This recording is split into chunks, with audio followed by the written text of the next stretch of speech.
Do you know you can lose the weight? Since I've seen her struggle so much to lose that weight, I've been telling myself I don't want to get into the same position. Okay, enough now. Good job right there.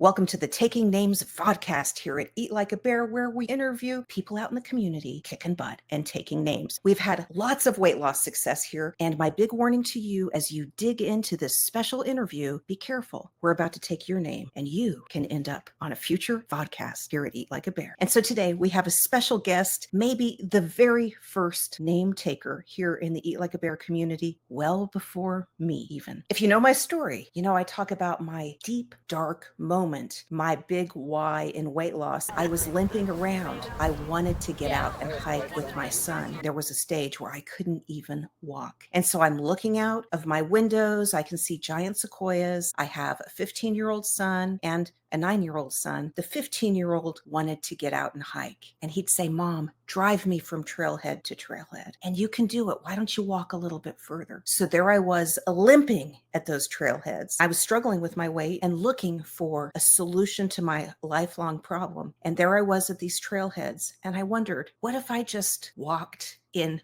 the footsteps of this 15-year-old? And so I think we all have to be mindful. Sometimes a seemingly small role that we play can have a very big impact. And so I'd like to introduce you to the person in those shoes in front of me on the trail. And this is Frederick, my son, joining me today. Hello, Bear community. First, thank you. Could you have ever imagined what a role you would play, not just in my life, but you've affected thousands of people? I could not have imagined this at all. I mean, I couldn't have even imagined my mom losing all this weight because of me. Well, I want to thank you because it was your example and your desires and your leadership. But let's talk a little bit because Frederick is an interesting case in weight loss. Frederick is now, and he's going to describe some of his story, but to just frame it a little bit, Frederick has been a very active young man. And in his teen years, he was out absolutely crushing it. In fact, in the summer of 2017, when I was in the beginning of my launch, he actually did a 31-mile walk to generate revenue for some trail brochures. And that just shows how committed he's been as a young man. And he's very physically inclined. So something that maybe not a lot of us have had as teenagers. I didn't.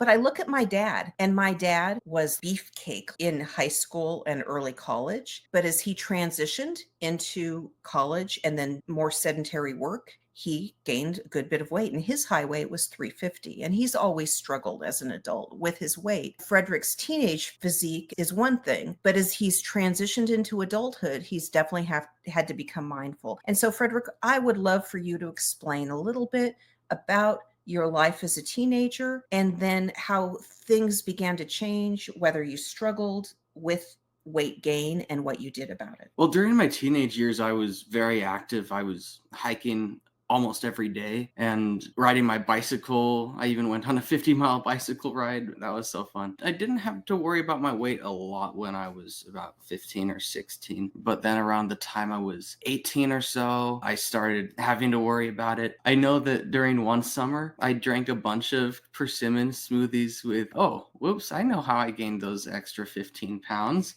I was like, okay, I need to do something about it. When I went back to college in the fall, I decided to make a plan where I'd eat at a dining commons for one meal a day. That's all I'd eat. It was a good plan for me because I felt like I was getting like all the nutrition I needed in one meal, and I didn't have to worry what are my other two meals going to be. I only had to worry about that one meal. The other two just didn't matter because I wasn't eating them. That gave me so much more time for my classes, my social life. Okay, so he has become a one meal type of person, not every day. We're going to talk more about this, but let's take a little step back on some of the other things you were saying. I'm going to talk more about the era of the persimmon smoothies. And so you went through a very active teenage phase where you were growing. You probably had a much higher calorie need than you will ever have in the future. Then there was a shift, and you began to notice that you couldn't drink all the persimmon smoothies on the planet that you wanted to drink, even though persimmons are very healthy and, cream is keto. When you put them all together and you drink 900 gallons of them, you will gain weight. You learned that, right? I did learn that that exact lesson. It could have even been 900 gallons of persimmon smoothies in my life. I love persimmons. Persimmons are great. That's very much a California thing. I better watch out every November because that's when the persimmons come in. Yes. So you had that moment in some summer about 3 years ago. Tell us about how much you gained and then what you did in that time to kind of get in front of it. Well, I gained about 16 pounds. I got in front of it by just kind of adopting a one meal a day model and making sure my calories were under the calories I burn every day. I took a nutrition class a couple years ago and it taught me how to figure out how many calories you burn in a day depending on your weight and activity level. And I calculated that I burn 2,500 calories each day when I'm physically active and going out and hiking a lot. But when I'm not physically active, I burn about 2,000 a day. So I make sure that I eat under that. And so in that season with the burning off the persimmon smoothie, you simply put it all in a little bit of a boundary and you got more educated about what your boundary needed to be. And then you were able to lose the weight pretty quickly. How was that weight loss experience? I made sure to weigh myself every day and just make sure to discipline. Basically, I made sure that I ate lower calorie food. I made sure to cut out a bunch of butter and cream because I realized that's what was causing it. I was like, maybe I shouldn't fry this in a skillet full of butter, or maybe I shouldn't pour a tablespoon of cream into this. So I just cut that stuff out and I ate like fewer meals each day. And I weighed myself each day. And if I weighed more than I did the day before, I knew that was a problem. And so I just did it differently the next day. In terms of the scale and weighing daily, some people have a lot of fluid fluctuation. If you see tomorrow your scale goes up by 5 pounds, that wasn't 5 pounds of fat unless you really had all the persimmon smoothies, all 900 in a day. Well, then it would be probably a little bit more than 5 pounds. In his case, he was weighing daily and that kept him accountable.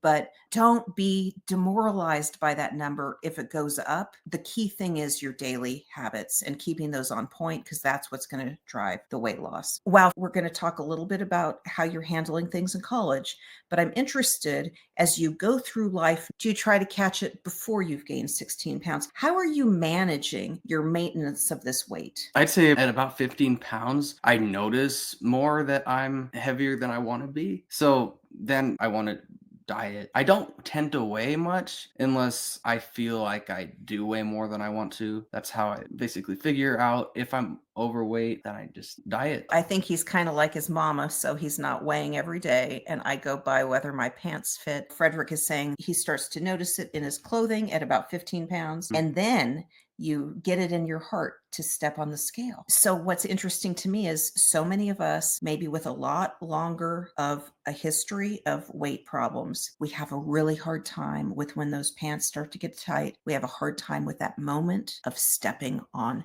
the scale. How do you push yourself? How do you even recognize that the pants are not fitting and then get onto that scale? I'd say my face.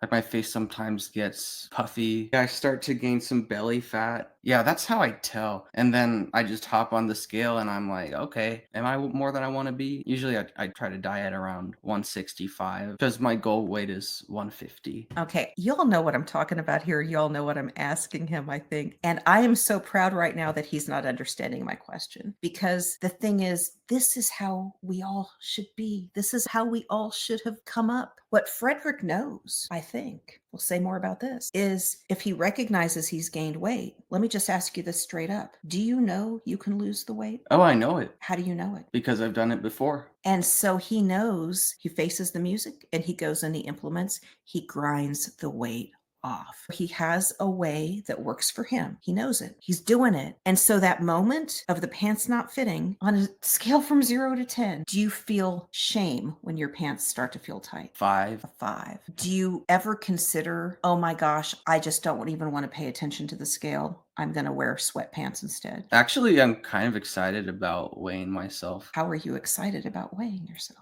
because I just always am curious about what that number is. I hardly ever check my weight when I think I weigh more than I want to. I check my weight daily when I'm dieting, and so the number is always lower than the day before. So that makes me excited about it because most of my experiences with weighing myself Or it's like, oh, I weigh 2 pounds less than I did when I started this, or 5 pounds less than I did when I started this. I guess it's kind of exciting. He's doing some things here that we talk about in the Eat Like a Bear community, and he doesn't even realize it. And that is that he's weighing when he has his power because he knows he can affect his body weight. And he's weighing at a time when he's feeling that power.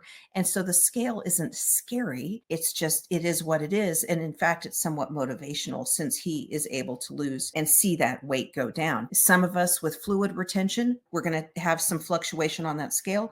And so that daily tool is maybe a little bit more problematic for us, but it doesn't mean we shouldn't do it because we know we didn't gain 5 pounds since yesterday or whatever it is. We know we're on track. And as long as those daily habits are on track, the scale should not terrify us. And in fact, it doesn't terrify Frederick. That's great. I feel like Frederick doesn't even appreciate how great this is. Good for you. Good job right there.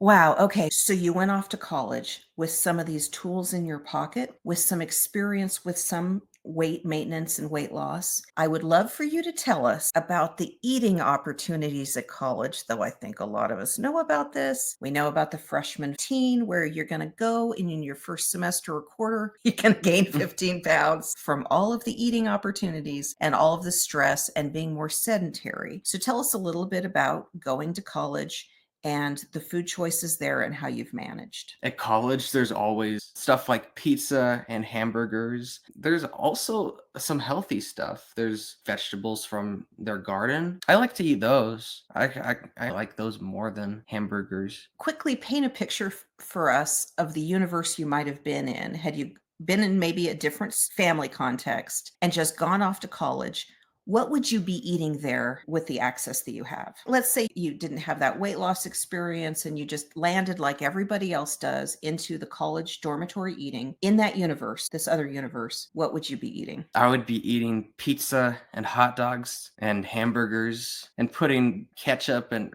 ranch dressing on everything. There's probably at the buffets and stuff you have access to French fries.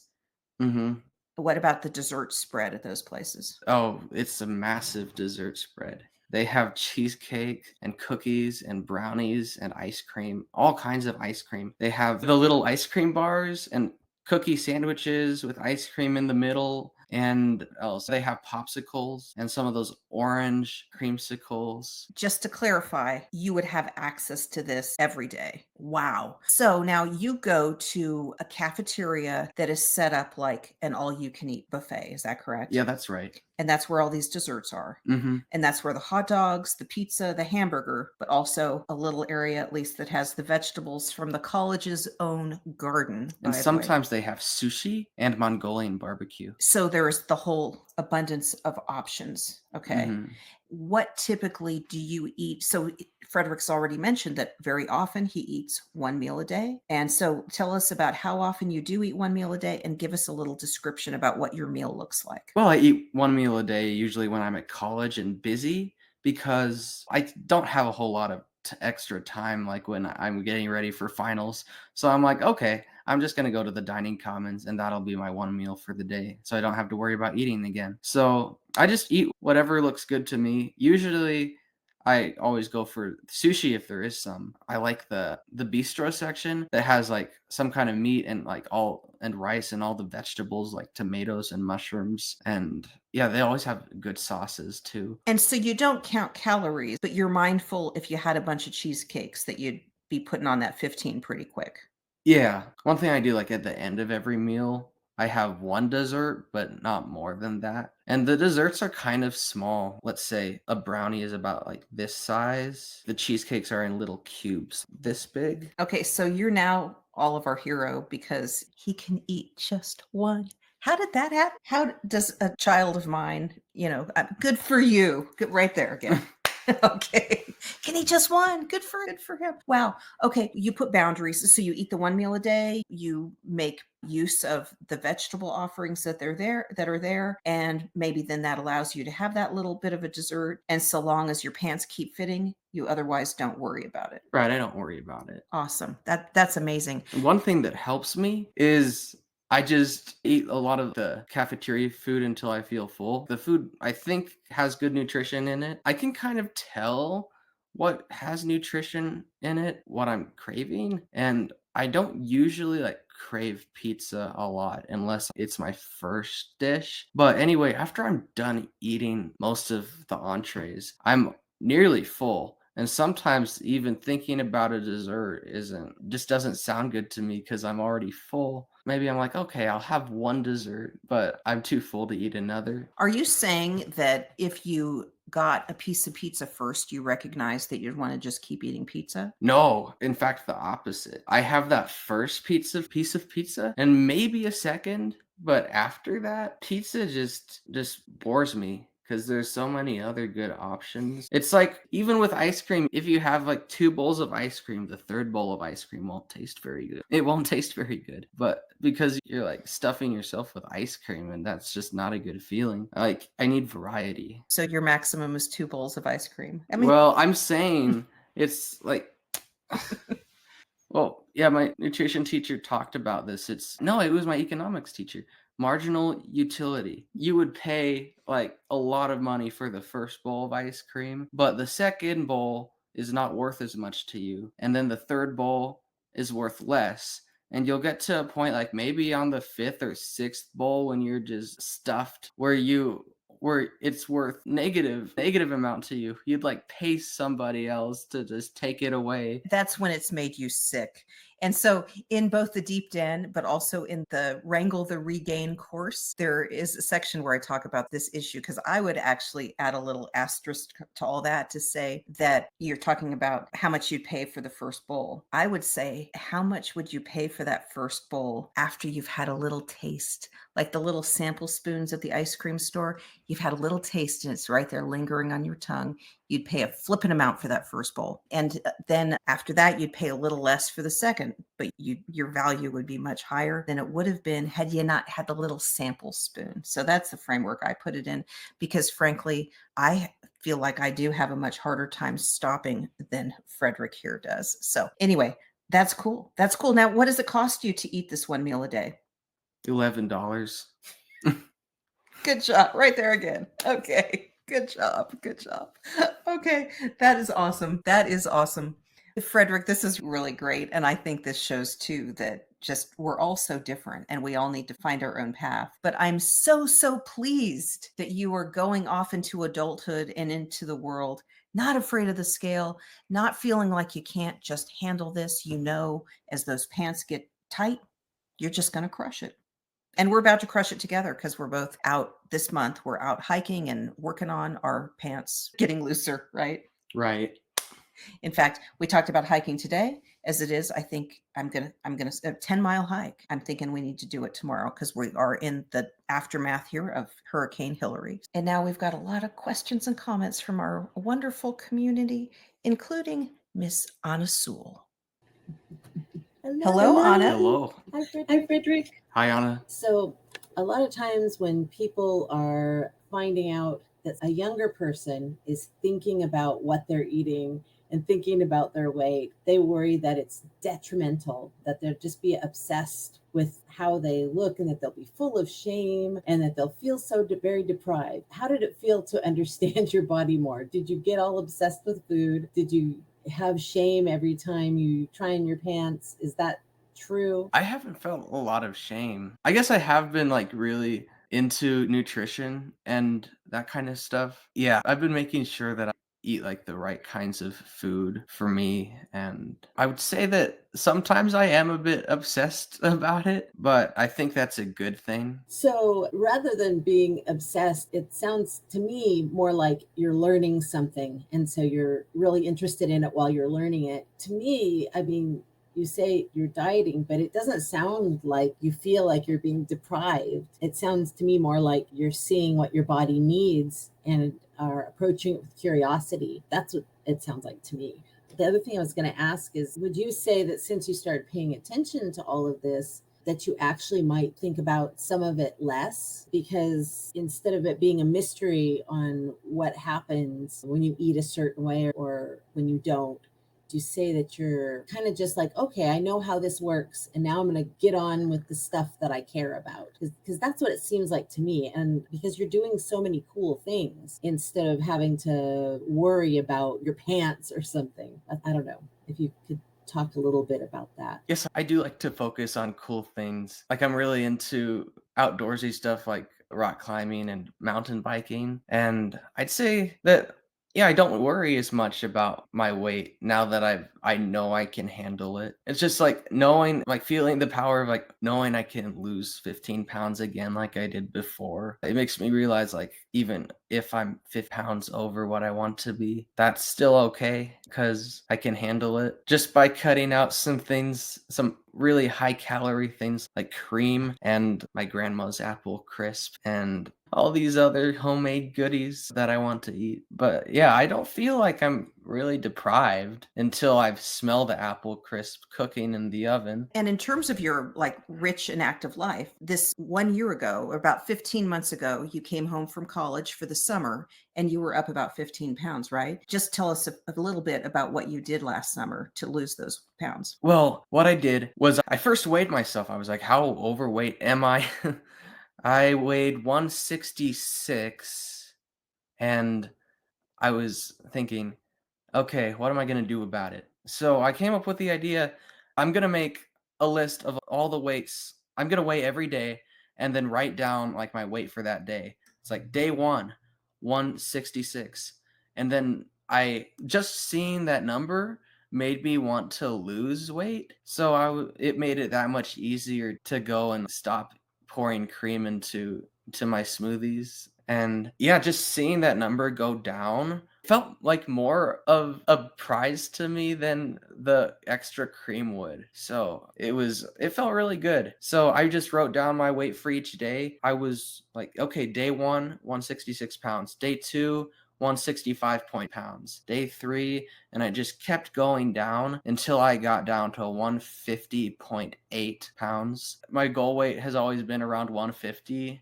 And when I was 150.8, I was like, okay, that's good enough. I'm happy with where I am. Okay, and this just shows how many of us just overlook our awesomeness. Frederick, I need you to tell us, what were you doing each day besides cutting a few calories? What were you doing that summer every single day? I was working. Tell us what jobs you were working on. I was working mainly manual labor jobs, like cleaning people's yards and working with handymen in the neighborhood, like building fences and pipelines. Yeah, and see, he's still underappreciating this, but you rural people who are out there on ranches and all that will appreciate this. He was out he was a ranch hand, so he's cleaning yards. He wasn't like picking up some trash with like the little poker doing that kind of cleaning yards up here is serious work, really very hard work. And all of this work helping people with their pipelines, or the summer before he helped with a road, like actual asphalt and all that.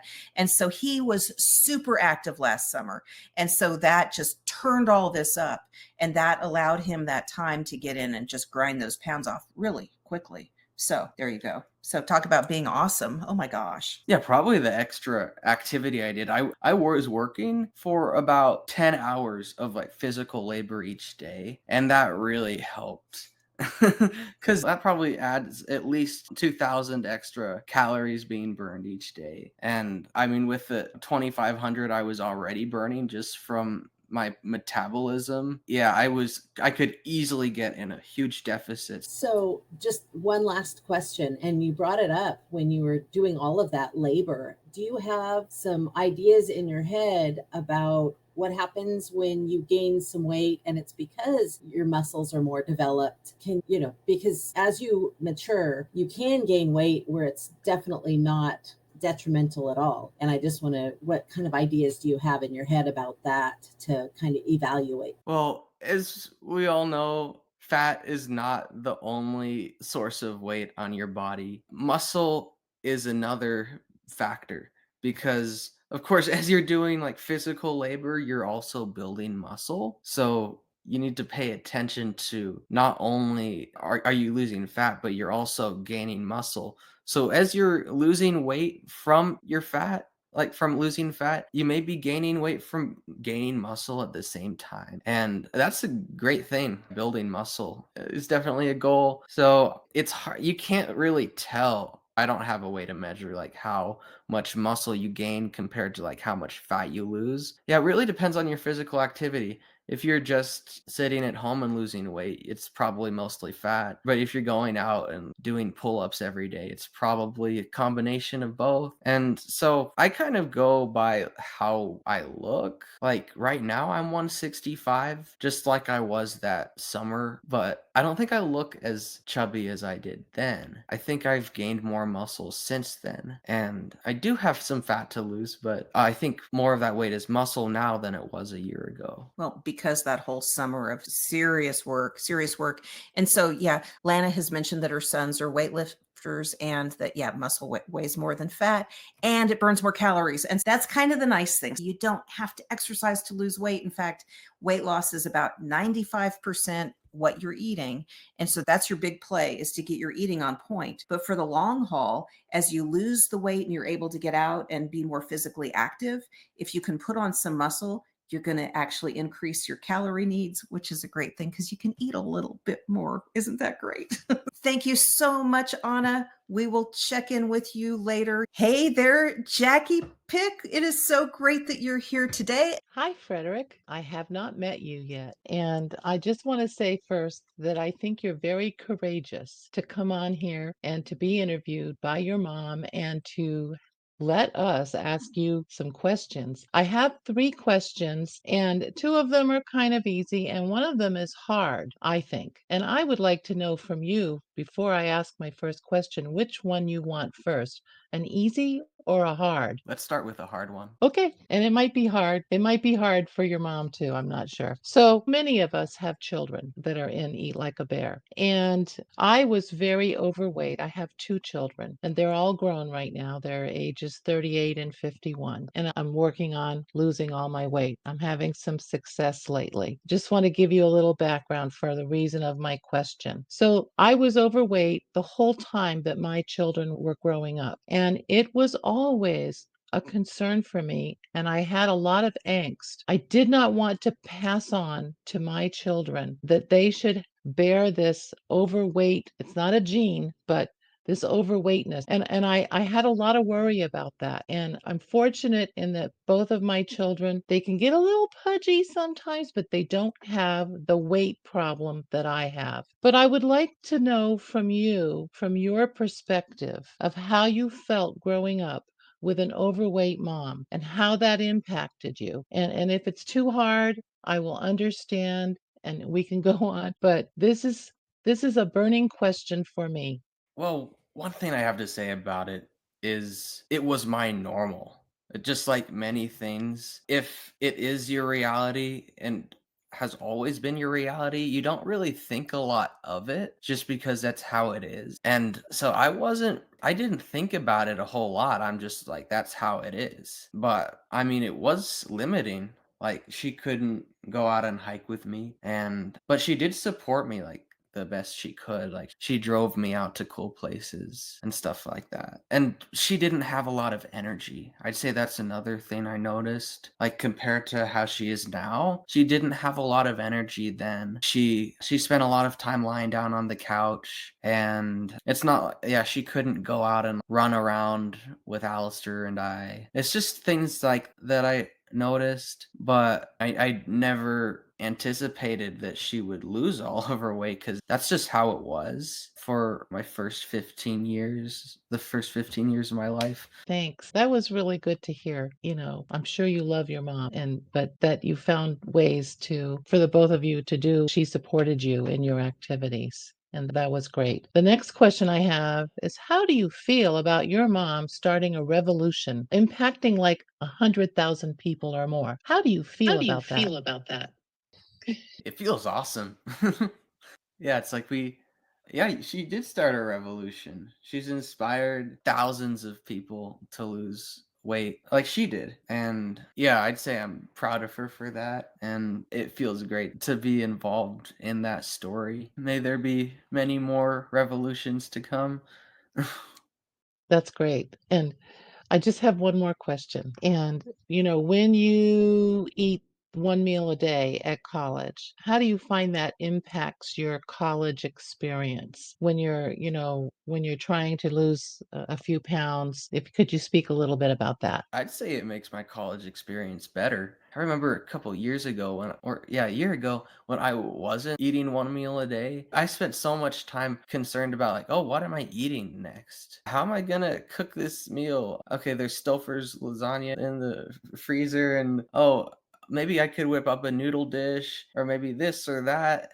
When I eat one meal a day, it just takes all that worry away, especially because like at the dining commons, you don't even have to make the meal. People like make it for you. And I have a lot more free time now than I used to. And I'd say that definitely has a good effect on my college experience because I get to spend more time with social activities and spending time with my friends and stuff like that. Thanks so much, Jackie, for joining us. I really appreciate you. Bye, Jackie. Welcome to the stage, Brenda Bear. Hello. First, I have a question. When I went to college, things were a little bit more hedonistic than they are now. Now it's a little bit more healthy, but there was a lot of pressure to go out, to party, to eat, to do a lot of things that are, not healthy. I had the excuse. I could tell everybody, I'm sorry, I'm breastfeeding, but you don't have that excuse. How do you get around just being part of the crowd and going out and indulging? Oh, I do go out. I go out and party and go to potlucks with my friends and stuff like that. I'd say it really hasn't impacted my goals a lot because like when I go to stuff like that, I'm pretty disciplined. I'd say like when I go to parties, I don't drink a whole lot of alcohol, not as much as everyone else. I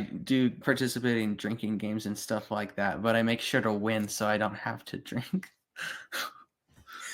So what you're saying is you party, but you don't party. Yeah, that's right. I do party, but I'm not insane at parties. That's good.